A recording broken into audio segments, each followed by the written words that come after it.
Valoração ambiental no tempo, taxa de desconto social. Então, a gente falou em aulas anteriores dos métodos de valoração ambiental.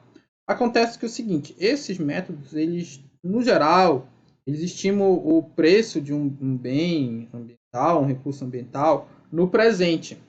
Só que se a gente pensar num ativo, do ponto de vista contábil, um preço de um ativo, ele sempre é baseado em alguma perspectiva futura também. Vamos pegar uma ação de uma empresa na Bolsa de Valores. Se fosse baseado apenas ali no valor contábil dela, presente, toda ação deveria custar o valor do patrimônio líquido dividido pelo número de ações. A cotação na bolsa seria essa. Só que muitas empresas custam mais do que isso. Por quê? Porque ela tem alguma perspectiva de crescimento. O indicador lá contábil que existe é o preço sobre o valor patrimonial. Então, o ideal seria que se fosse 1. Só que não, muitas empresas são acima de 1 porque ela tem uma boa perspectiva de crescimento. Enquanto algumas empresas são abaixo de 1 porque, entre outros fatores, tá? Mas às vezes não tem tanta perspectiva de crescimento ou de lucros futuros.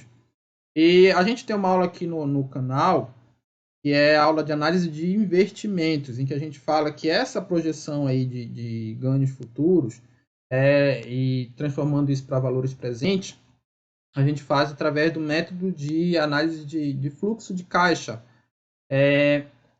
O princípio básico é que o dinheiro vale mais hoje do que no futuro. Mesmo o dinheiro, no geral, tende a valer mais hoje do que no futuro. Por exemplo, R$ 100 hoje, você compra ali uma determinada cesta de produtos. Como o nosso sistema tende a ser inflacionário, daqui a 1, 2, 3, 5 anos, R$ 100 vai comprar menos coisas. Só você pensar no que você consegue comprar hoje com R$ 100 e o que você conseguia comprar no passado. É claro que isso também tem políticas erradas que aumentam a inflação, mas no geral o mercado acaba sendo inflacionário.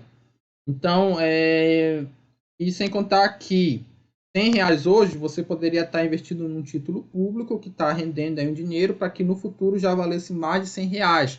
E na verdade é essa taxa de juros que a gente usa como uma taxa, na contabilidade se chama taxa mínima de atratividade, que é o quanto que, se eu tenho R$ 100 e daqui a um ano ele vai me render num título público com pouca com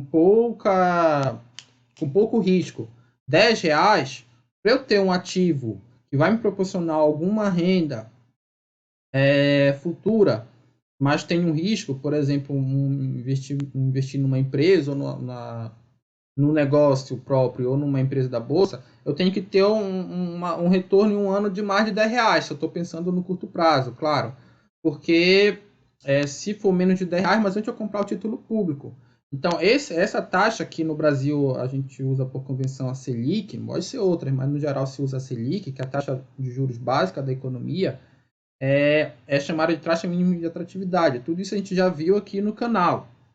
Só que quando a gente fala da questão de valoração ambiental, não necessariamente tem que se usar essa taxa, porque tem a questão social. Então, a taxa que se usa é a taxa de desconto social. Olha lá. Então, olha, método de valoração, princípio estima valores com base na realidade econômica atual. Só que, a medida que ele passa ocorrer ao longo do período, tem que se estimar os valores no tempo, aquilo que eu falei, projeção para o futuro. E aí usa-se a taxa de desconto social, que é diferente da taxa de mercado. Não é uma taxa tão fácil de se encontrar. Enquanto a taxa de mercado, a taxa mínima de atratividade, a taxa Selic, ou você pode usar algum outro indicador, se está pensando em um longo prazo,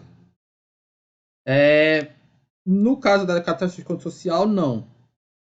E essa variação dela, essa estimativa dela, pode afetar significativamente o resultado da análise de custo-benefício. E ainda tem outra complexidade. Ó. Devido à possibilidade de esgotamento, o valor dos recursos naturais tende a crescer no tempo. Estimar essa escassez futura e traduzi-la em valores monetários é questão complexa. Exige um exercício de futurologia. Além da taxa de desconto social, tem a questão do próprio recurso natural, que ele é finito. Então, Homer Simpson falou lá nos episódios: compre terra, porque Deus não fará mais delas.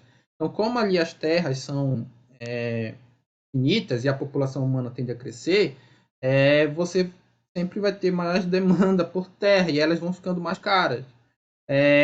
E assim vale também para os outros recursos naturais, né? Mas vão ficando cada vez mais escassos e mais caros.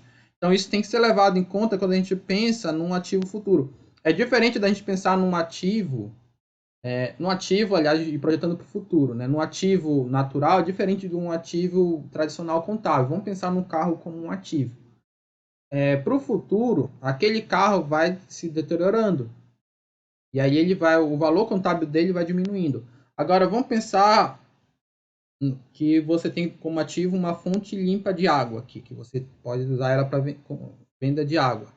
Se você está numa cidade em que tem um grande crescimento populacional, a demanda por aquela água limpa vai aumentando e aquele ativo ele vai passando a ter um preço cada vez maior, tá? Então por isso que tem essa questão. Essa complexidade também irá se refletir quando se montar um sistema de contas nacional de contas ambientais para medir a renda nacional, o PIB, deduzida de quanto a economia consumiu, a depreciação, ou investiu, a apreciação do capital natural. Se a gente pensar aqui em traduzir esse PIB, pegar esse PIB e começar a adaptar ele para uma questão mais ambiental, tem que se levar essa questão do dinheiro no tempo, a questão da apreciação, da depreciação, daí vocês entendem que é algo de fato complexo. A escolha de um ou outro método de valoração econômica do meio ambiente depende do objetivo da valoração, tá?